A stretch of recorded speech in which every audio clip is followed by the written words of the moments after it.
حجاج بن یوسف تاریخ کے آئینہ میں تحقیق و ترتیب ابو محمد مخدوم زادہ۔ حجاج بن یوسف کا تکبیر کی آواز سن کر دوبارہ خطبہ دینے کے لیے کھڑا ہونا۔ تیسرے دن حجاج بن یوسف نے بازار میں تکبیر کی آواز سنی، گھر سے نکل کر ممبر پر کھڑا ہوا اور کہنے لگا: اے باشندگان عراق، باغیوں، منافقوں اور برے اخلاق والوں! میں نے تکبیر کی ایک آواز سنی، مگر یہ وہ تکبیر نہیں ہے جس سے اللہ کے راستے میں ترغیب و تحریض دلائی جاتی ہو، بلکہ اس کا مقصد لوگوں کو ڈرانا ہے، اور میں نے خوب جان لیا ہے کہ یہ ایک غبار ہے جس کے پردے میں سخت اور تیز آندھی آنے والی ہے۔ اے بیوقوفوں، لونڈی کے بیٹوں اور بندگان سے سرکشی و نافرمانی کرنے والوں، اور اے بیوہ اور لاوارث عورتوں کے بیٹوں! کیا تم میں سے کوئی بھی ایسا شخص نہیں جو اپنی کمزوری و ضعف کے باوجود خاموشی اور اطمینان سے بیٹھے اور اپنے خون کو مفت نہ بہانے دے اور انتہائی احتیاط سے قدم رکھے؟ خدا کی قسم کھا کر کہتا ہوں کہ عنقریب میں تمہیں ایسی سخت سزا دوں گا جو اگلوں کے لیے عذاب اور آئندہ کے لیے عبرت ثابت ہوگی۔ حجاج کے اس سخت طرز عمل کا نتیجہ یہ ہوا کہ اہل کوفہ بال توشہ لیے محلب کے پاس روانہ ہو گئے اور کوفہ کے پل پر چلنے کے لیے راستہ نہ رہا۔ کوفہ سے فارغ ہو کر حجاج بصرہ پہنچا اور وہاں بھی اسی قسم کی تقریر کی۔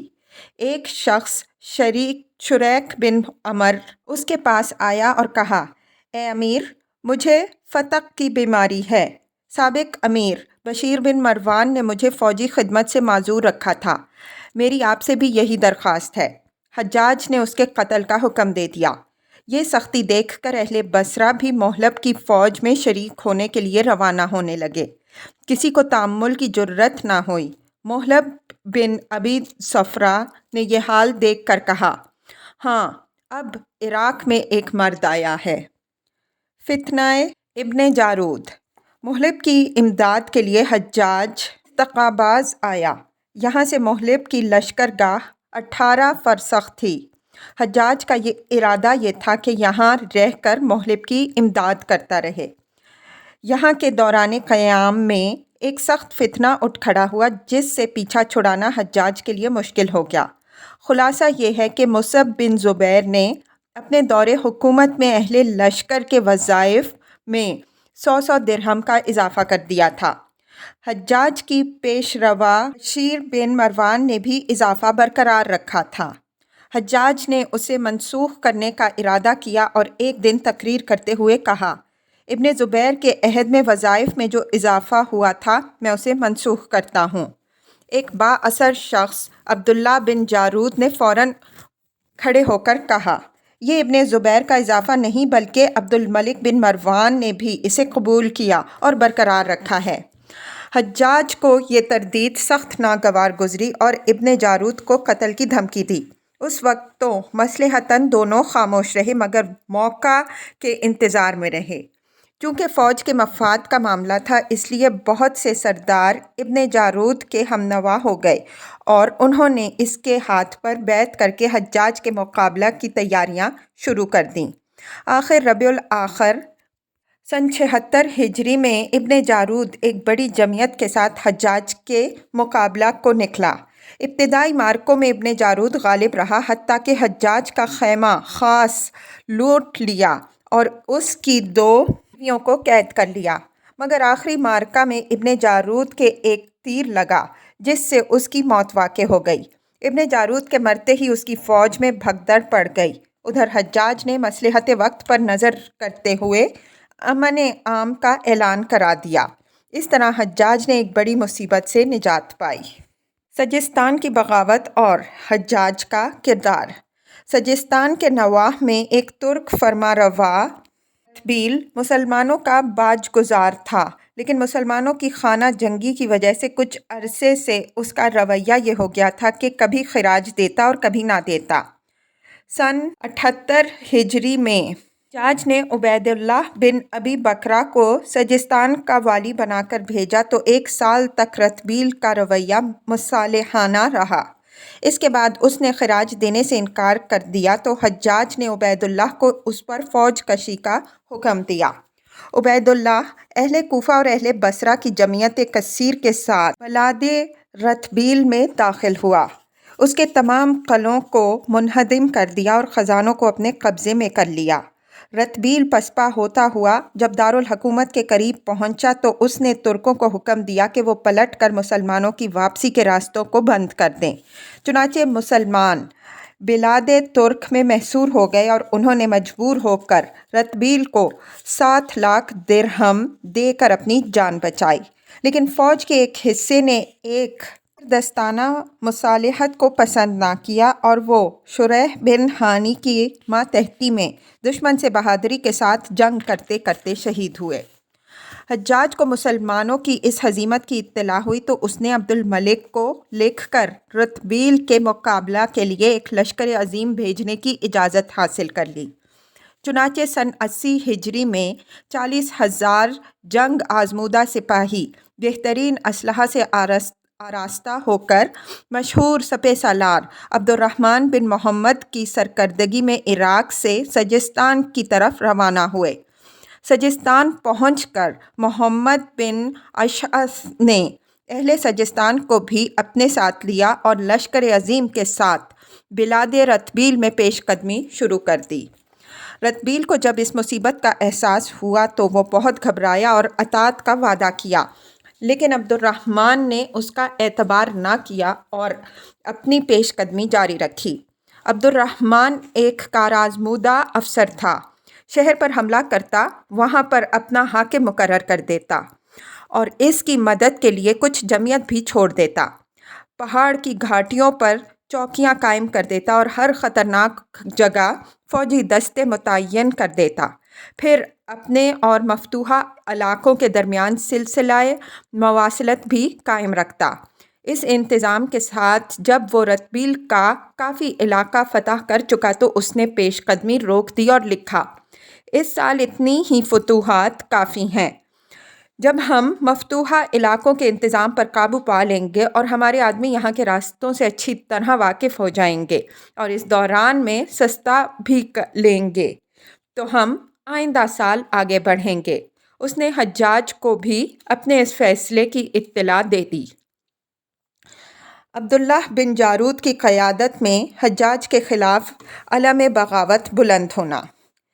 ماہ شعبان سن 75 ہجری کی ابتدائی تاریخوں میں حجاج بصرے سے روانہ ہو کر رستقاء میں مقیم ہوا اور یہاں لوگوں نے اس کے خلاف عبداللہ بن جارود کی زیر قیادت علم بغاوت بلند کیا۔ حجاج نے عبداللہ بن جارود کو قتل کر ڈالا اور اس نے 18 سر رام ہرمز میں نصب کرنے کے لیے روانہ کیے۔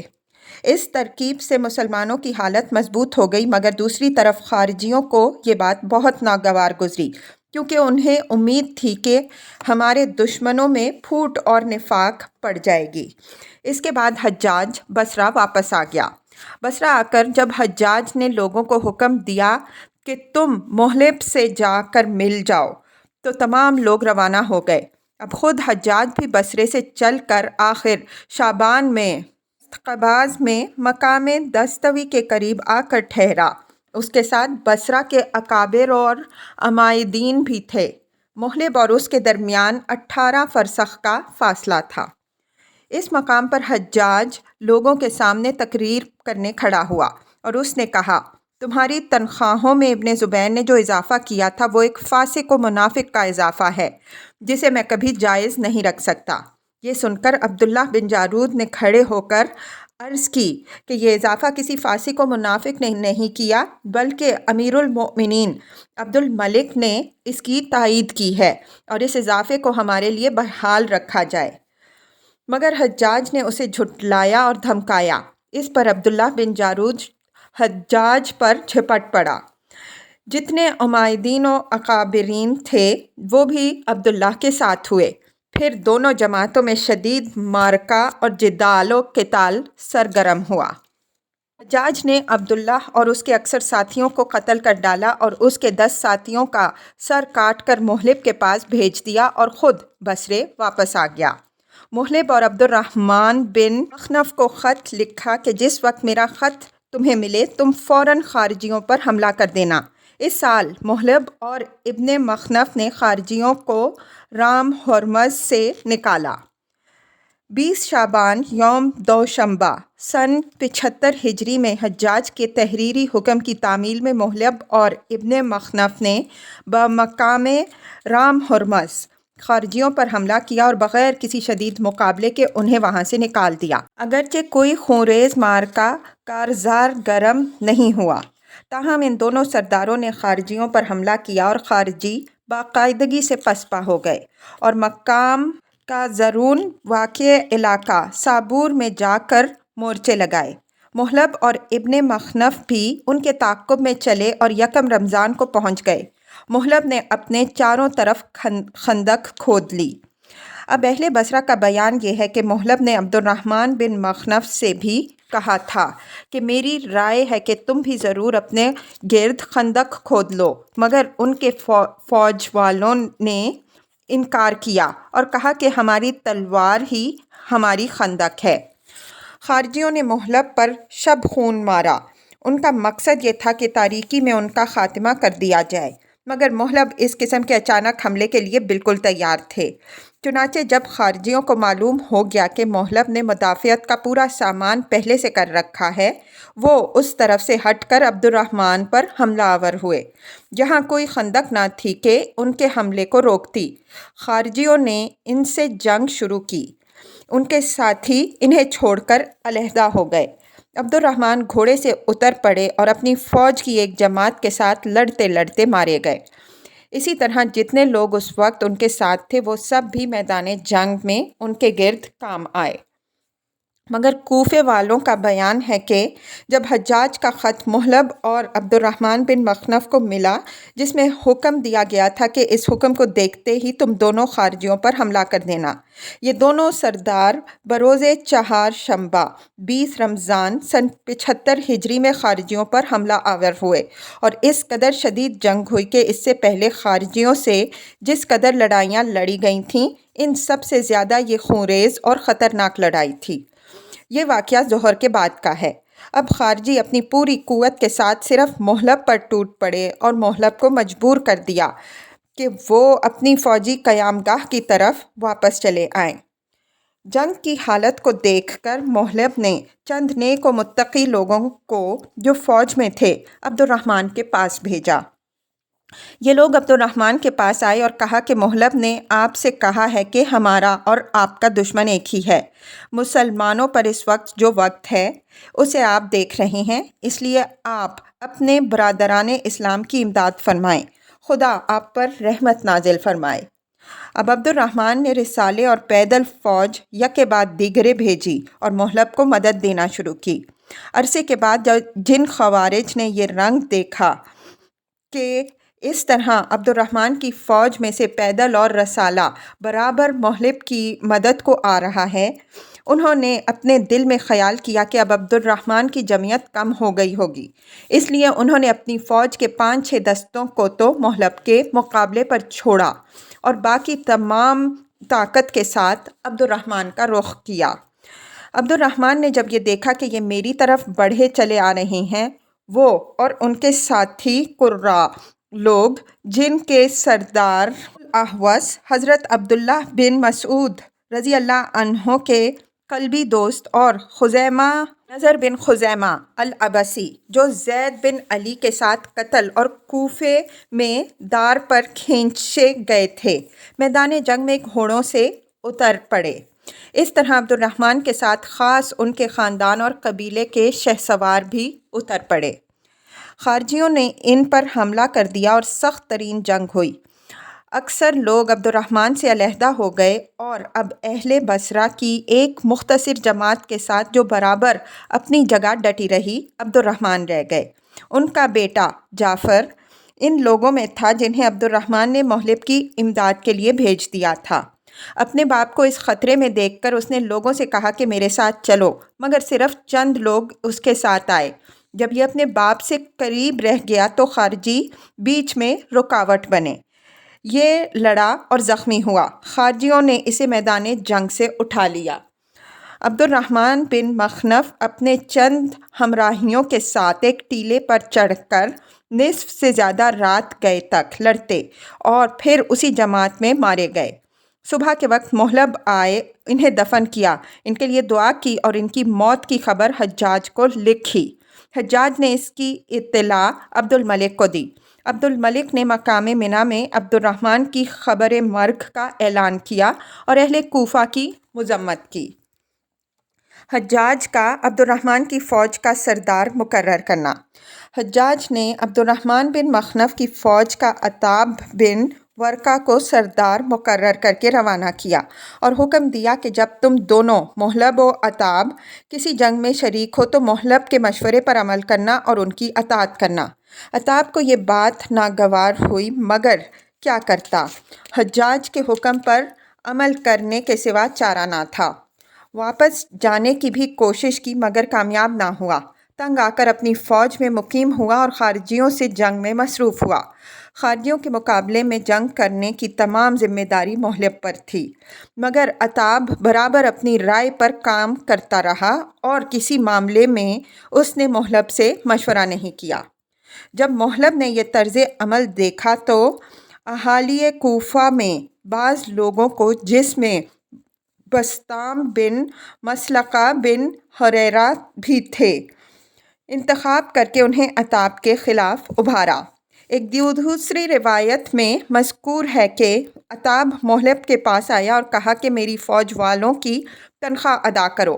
محلب نے اسے اپنے پاس بٹھایا مگر محلب نے کہا کہ تو یہاں ہے اے ابن اللحنا۔ لہنا وہ عورت ہے جس کے بدن سے بدبو آتی ہے۔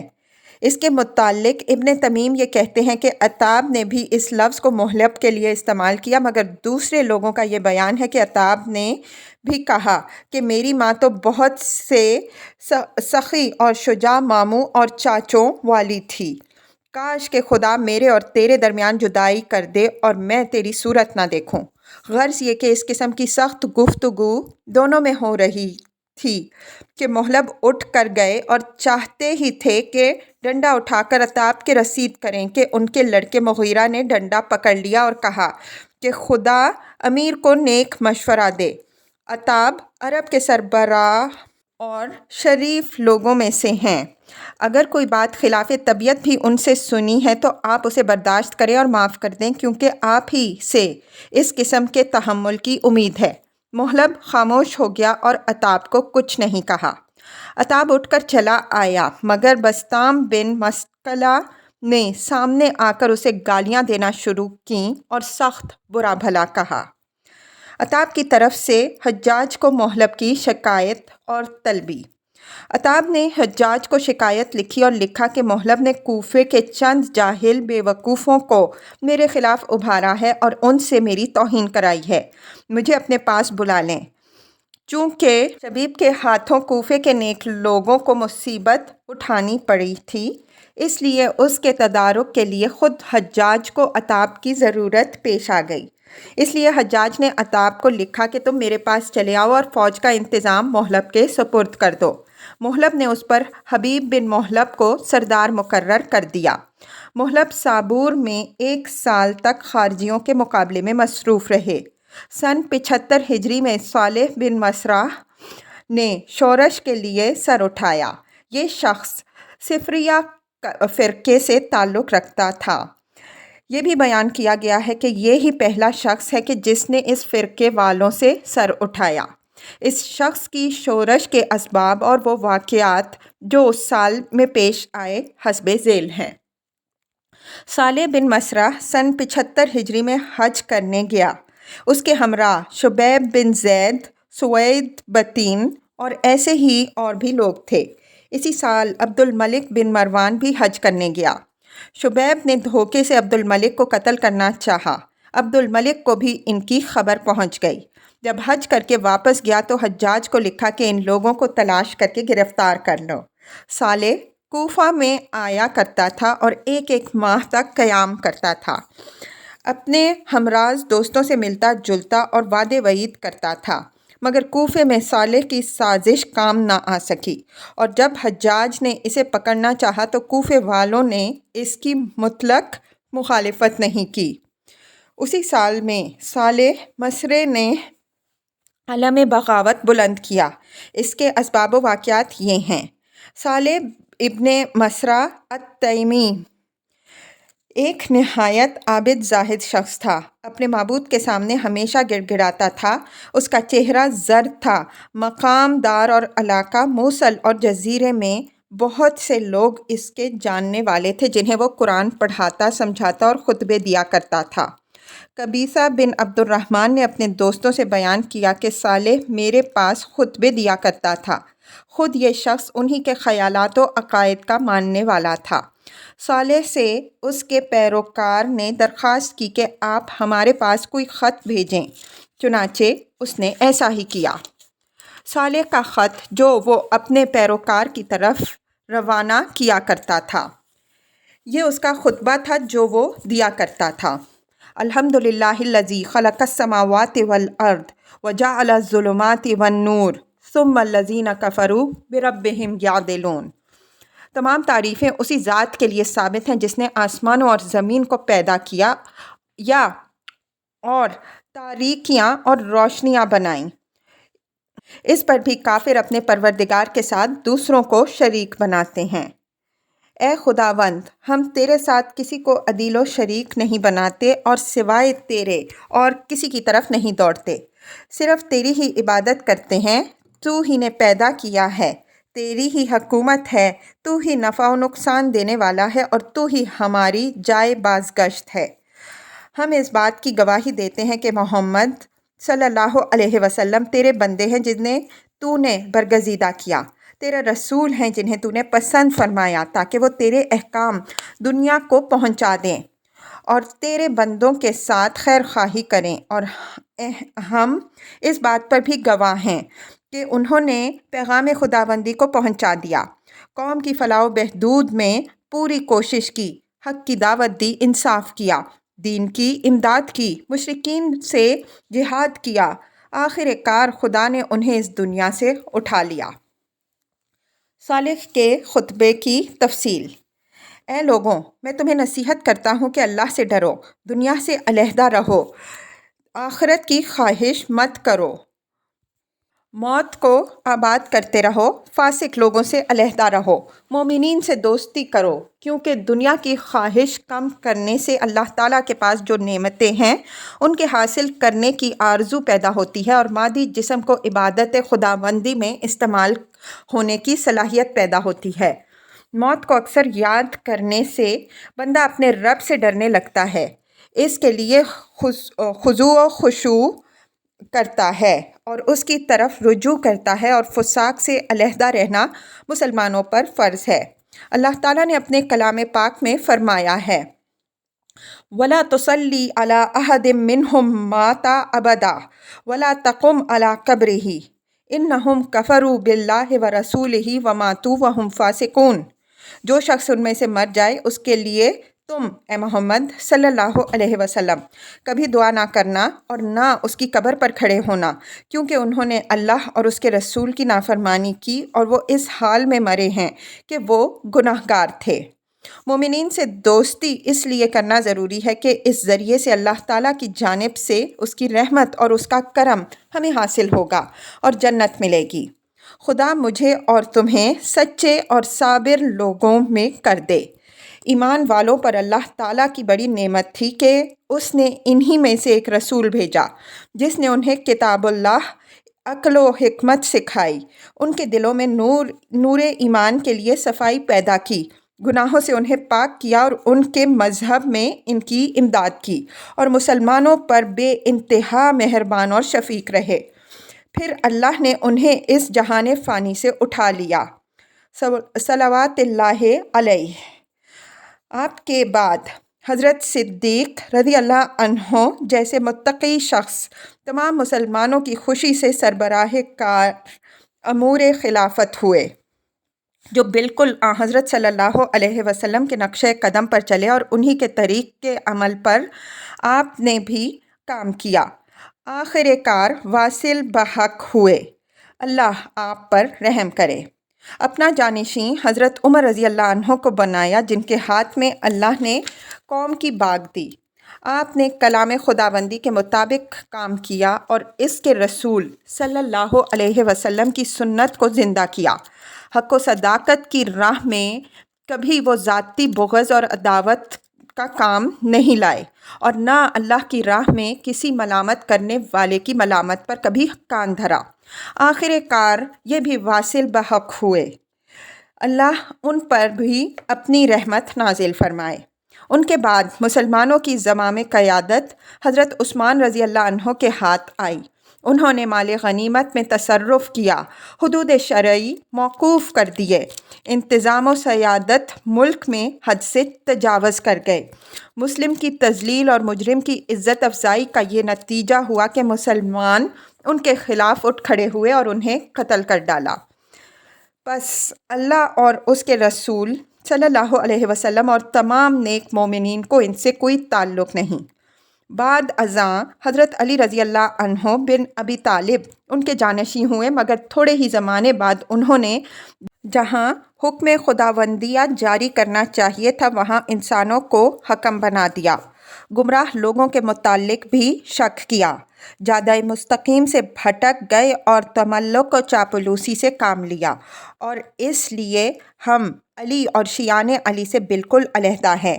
بس اے لوگوں، اللہ تم پر اپنا رحم نازل فرمائے، ان حق سے گزشتہ فرقوں اور گمراہی و تاریکی کے گروہوں کے خلاف جہاد کرنے کے لیے چلو، تاکہ ہم اس فانی دنیا سے عالم جاودانی میں چلے جائیں اور اپنے ان ایمان و یقین رکھنے والے برادران ملت سے جا ملیں جنہوں نے آخرت کے بدلہ میں دنیا کو بیچ ڈالا اور عاقبت میں اللہ کی خوشنودی حاصل کرنے کے لیے اپنا مال صرف کر ڈالا۔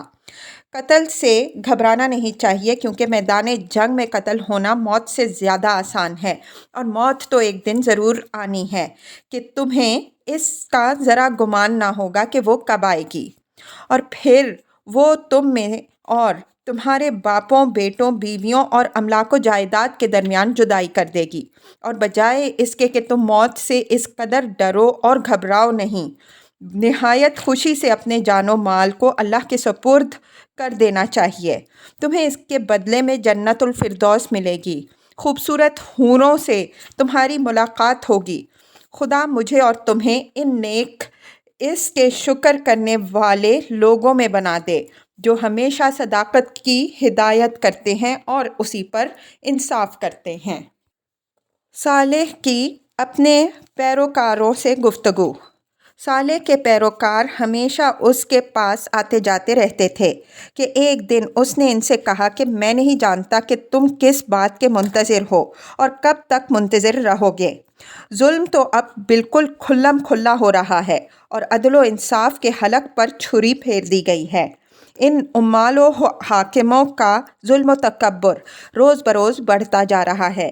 یہ لوگ جادہ حق سے دور ہوتے جاتے ہیں، اب اپنے رب کے خلاف منشا افعال کرنے میں ہٹ دھرم ہو رہے ہیں۔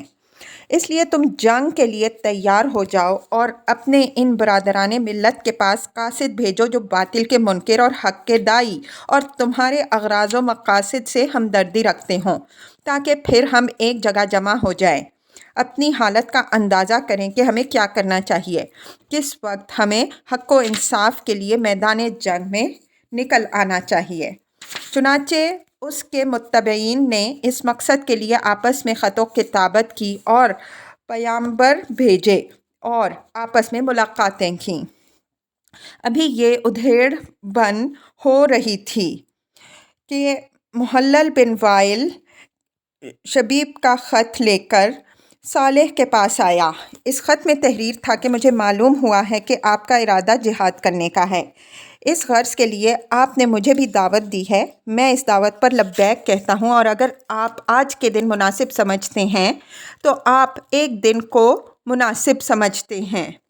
آپ شیخ المسلمین ہیں، ہم میں سے کوئی شخص بھی کبھی آپ کا ساتھ نہیں چھوڑے گا، اور اگر آپ ایک دن تاخیر کرنا چاہتے ہوں تو مجھے بتائیں، زندگی کا کوئی اعتبار نہیں، صبح ہے تو شام کی امید نہیں اور شام ہے تو صبح کی خبر نہیں۔ بہت ممکن ہے کہ موت آج ہی میری امیدوں کا خاتمہ کر دے اور میں گمراہوں سے جہاد نہ کر سکوں۔ یہ کتنا عظیم الشان نقصان ہوگا اور یہ کیسی فضیلت ہوگی جو مجھے ترک کرنی پڑے گی۔ اللہ تعالیٰ ہمیں اور تمہیں ان جیسا کر دے جو اپنے اعمال سے خدا اور اس کی خوشنودی چاہتے ہیں اور اس بات کے خواہش مند ہیں کہ جنت میں خدا کا جلوہ دیکھیں گے اور نیک لوگوں کی صحبت میں رہیں گے۔ والسلام علیکم۔ جب صالح کے پاس محلل شبیب کا یہ خط لے کر آیا اور اس نے جواب دیا، حمد و ثنا کے بعد عرصے سے نہ تمہاری حالت معلوم ہوئی تھی اور نہ تمہارا کوئی خط آیا تھا جس نے مجھے غمگین کر دیا تھا۔ ایک مسلمان نے مجھے اطلاع دی تھی کہ تم جنگ کے لیے تیار ہو اور میں اپنے مالک کے اس فیصلے پر اس کا شکریہ ادا کرتا ہوں۔ قاصد خط لے کر آیا، جو کچھ اس میں مذکور تھا میں نے بخوبی اسے سمجھ لیا۔ ہم جنگ کی تیاری میں مصروف ہیں، صرف تمہاری وجہ سے میں اب تک رکا ہوا ہوں۔ تم یہاں آؤ تاکہ جب تمہاری رائے ہو ہم سب ساتھ جنگ کے لیے نکلیں، کیونکہ تمہاری رائے اور مشورے کے بغیر چارہ نہیں اور کوئی معاملہ بغیر تمہارے مشورے کے طے نہیں پا سکتا۔ والسلام علیکم۔ شبیب کے پاس جب یہ خط آیا اس نے اپنے ساتھیوں میں سے کچھ لوگوں کو اپنے پاس بلا بھیجا اور ان میں اس کا بھائی مسعد بن یزید بن نعیم، محلل بن وائل الیشکری، سقر بن حاتم، قبیلہ بنی زحل ابن شیبان سے خاص طور پر قابل ذکر ہیں۔ بہرحال شبیب روانہ ہو کر دارا میں صالح کے پاس آیا۔ جب صالح نے اس سے ملاقات کی تو اس نے کہا، آپ جہاد کے لیے چلیے، اللہ آپ پر اپنا رحم نازل فرمائے، کیونکہ سنت نبوی روز بروز مٹ رہی ہے اور مجرمین کی سرکشی اور نافرمانی میں اضافہ ہو رہا ہے۔ چنانچہ صالح نے اپنے پیرووں میں قاصد بھیج دیے اور ان سے وعدہ کیا کہ ماہ صفر کے چاند رات بروز 4 شنبہ سن 76 ہجری کو جنگ کے لیے نکلیں گے۔ اب لوگ جمع ہونے شروع ہوئے تاکہ مقررہ رات کو میدان کا رخ کریں اور ان کی پوری جماعت اس رات میں اس کے پاس اکٹھی ہو گئی۔ شبیب کا بیان ہے کہ جب ہم نے جنگ کے لیے نکلنے کا ارادہ کیا تو سب کے سب صالح کے پاس جس رات کو جنگ کے لیے چلے ہیں جمع ہوئے۔ چونکہ اللہ کی زمین میں ہر طرف ظلم و ستم کا دورہ تھا، اس لیے میری رائے یہ تھی کہ جو لوگ ان زیادتیوں میں مشغول ہوئے ان پر حملہ کر دینا چاہیے۔ اس لیے میں نے صالح سے کہا کہ اے امیر المؤمنین، آپ کی کیا رائے ہے؟ آیا ہمیں اس پردہ ظلمت میں جنگ کرنے کے لیے روانہ ہو جانا چاہیے اور قبل اس کے کہ ہم انہیں حق کی دعوت دیں انہیں قتل کر ڈالیں، یا اتمام حجت کے لیے پہلے انہیں دعوت دیں؟ قبل اس کے کہ اس معاملے میں آپ کوئی رائے دیں، میں اپنی رائے پیش کرنا چاہتا ہوں اور وہ یہ ہے کہ ہر وہ شخص جو ہمارے عقائد و خیالات کو نہ مانے ہمیں اسے قتل کر دینا چاہیے، چاہے وہ ہمارا قریبی رشتہ دار ہو یا غیر ہو، کیونکہ بلا شبہ ہم ایسے گمراہوں کے خلاف جنگ کے لیے نکلے ہیں جنہوں نے احکام خداوندی کو پس پشت ڈال دیا ہے اور شیطان ان پر غالب ہے۔ اس پر صالح نے کہا، نہیں، پہلے ہم انہیں دعوت دیں گے، اس لیے کہ ہماری دعوت پر صرف وہی لبیک کہے گا جس کے عقائد مثل ہمارے ہوں گے، اور جو ہمارے مخالف عقائد کے ماننے والے ہیں وہ ضرور ہمارا مقابلہ کریں گے، مگر اتمام حجت کے لیے دعوت ضروری ہے تاکہ بعد میں کوئی عذر شرعی باقی نہ رہے۔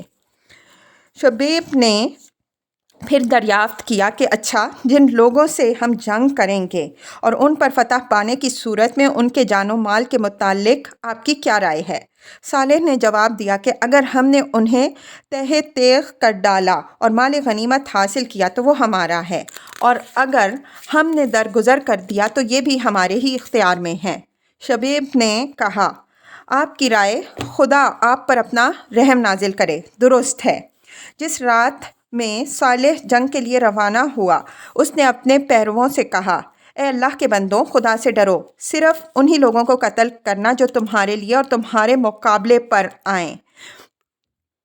ہر شخص پر ہاتھ نہ اٹھانا، اس لیے کہ یہ تمہارا جوش اور غیظ و غضب محض اللہ کی خاطر ہے، کیونکہ اس کے محارم کو توڑ دیا گیا اور اس کے احکام کی خلاف ورزی کی گئی۔ بلا وجہ لوگوں کا خون بہایا گیا، بغیر کسی حق کے لوگوں کے مال و متاع پر قبضہ کر لیا گیا۔ تم دوسروں پر ہرگز وہ الزام نہ لگاؤ کہ جس میں اس کے بعد تم خود مرتکب ہو جاؤ۔ خوب سمجھ لو کہ تم اپنے فعل کے جواب دہ ہو۔ تم میں زیادہ تر پیدل چلنے والے لوگ ہیں۔ اس منڈی میں محمد بن مروان کے جانور موجود ہیں۔ سب سے پہلے ان پر حملہ کر کے قبضہ کر لو، تاکہ جتنے لوگ تمہارے ساتھ ایسے ہیں کہ جن کے پاس سواریاں نہیں ہیں وہ سوار ہو جائیں، اور اس طرح تمہاری طاقت دشمن کے مقابلے میں زیادہ ہو جائے۔ چنانچہ اسے رات میں سب سے پہلے ان لوگوں نے جس قدر گھوڑے وہاں تھے ان سب پر قبضہ کر کے اپنی پیدل سپاہ کو سوار بنا دیا۔ 13 دن تک خارجی علاقہ دارا میں مقیم رہے۔ ان کے خوف سے باشندگان دارا اپنے شہروں کے دروازے بند کر لیے اور قلعہ بند ہو گئے۔ جس شب میں صالح پہلی مرتبہ جنگ کے لیے نکلا ہے، اس کے ساتھ کل 120 یا 110 شہسوار تھے۔ جب محمد بن مروان کو، جو اس وقت جزیرے کے حاکم تھے، خارجیوں کے اس خروج کی اطلاع ہوئی، انہوں نے اسے ایک معمولی بات سمجھی، اور عدی بن عمیر کو، جو بنی الحارث بن معاویہ بن ثور سے تھا، 500 فوج کے ساتھ ان کے مقابلے پر روانہ کر دیا۔ عدی نے عرض کیا، خدا امیر کو نیک ہدایت دے، کیا مجھے صرف 500 فوج کے ساتھ خارجیوں کے سردار کے مقابلے پر بھیج رہے ہیں، حالانکہ آج 20 برس سے بنی ربیعہ کے کچھ لوگ ایسے اس کے ساتھ ہیں جو میری طاق میں ہیں اور ہم سے جنگ کر رہے ہیں، اور ان میں ہر شخص 100 شہسواروں سے بھی، جو 500 پیدل کے ساتھ ہو، زیادہ بہادر اور کارآمد ہیں۔ محمد بن مروان نے کہا، اچھا، میں 500 فوج اور تمہارے ساتھ بھیجتا ہوں، اور 1000 افواج سے تم ان کا مقابلہ کرنے کے لیے جاؤ۔ غرض کہ عدی 1000 سپاہ کے ساتھ حران سے روانہ ہوا۔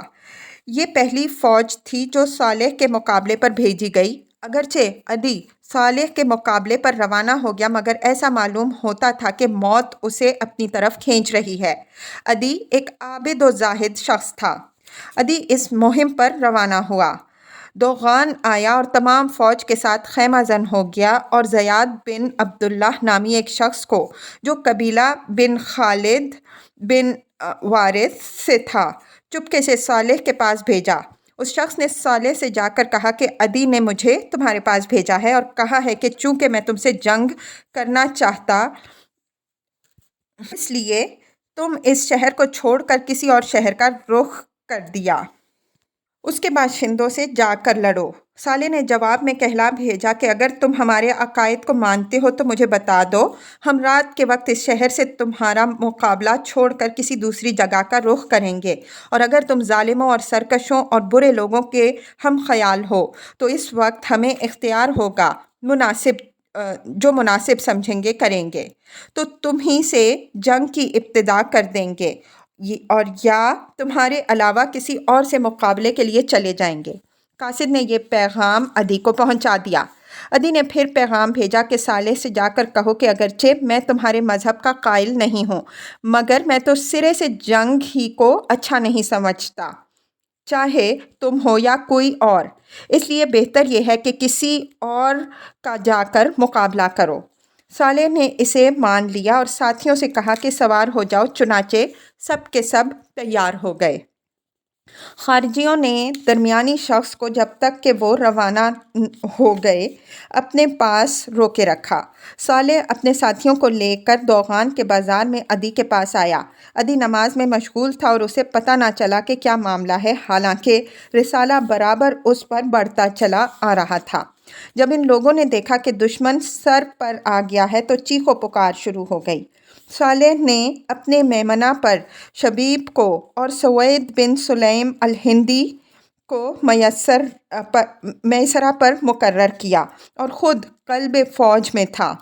جب یہ لوگ اپنے مقابل دشمن کے بالکل قریب جا پہنچے تو دیکھا کہ وہ مطلقاً جنگ کے لیے تیار نہیں تھے اور سخت بے چینی اور افراتفری ان میں پڑی ہوئی تھی۔ صالح نے شبیب کو حملہ کرنے کا حکم دیا اور شبیب نے حملہ کیا۔ پھر سوید نے بھی حملہ کیا۔ نتیجہ یہ ہوا کہ بغیر لڑے انہیں شکست نصیب ہوئی۔ عدی کی شکست خوردہ اور مفر فوج محمد کے پاس پہنچی۔ محمد بہت خفا ہوا اور خالد بن السلمی کو بلایا اور 1500 فوج کے ساتھ خارجیوں کے مقابلہ پر روانہ کیا۔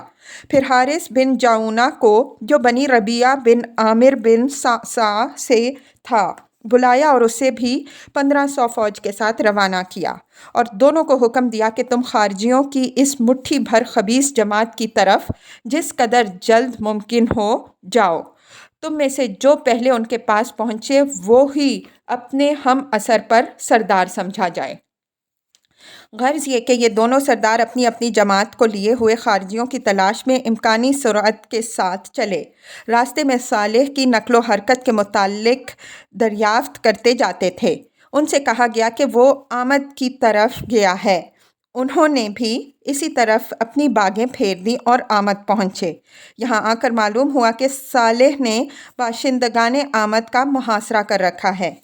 یہ دونوں رات کے وقت اس مقام پر پہنچے اور اپنے گرد خندق کھود کر محفوظ ہو گئے اور صالح کے پاس پہنچ گئے۔ یہ دونوں علیحدہ اپنی اپنی فوج کے ساتھ مورچہ لگائے تھے۔ صالح نے شبیب کو حارث بن جعونہ العامری کے مقابلے پر بھیجا اور خود خالد بن السلمی کی طرف چلا۔ صالح کے ساتھیوں میں سے ایک شخص کا بیان ہے کہ عصر کے وقت میں دونوں فوجوں کا آمنا سامنا ہوا۔ صالح نے اپنی فوج کو نماز عصر پڑھائی اور پھر دشمن سے مقابلہ کرنے کے لیے تیار کیا۔ معرکہ کارزار گرم ہوا اور ایسا شدید معرکہ گرم ہوا کہ جس کی نظیر نہیں ملتی۔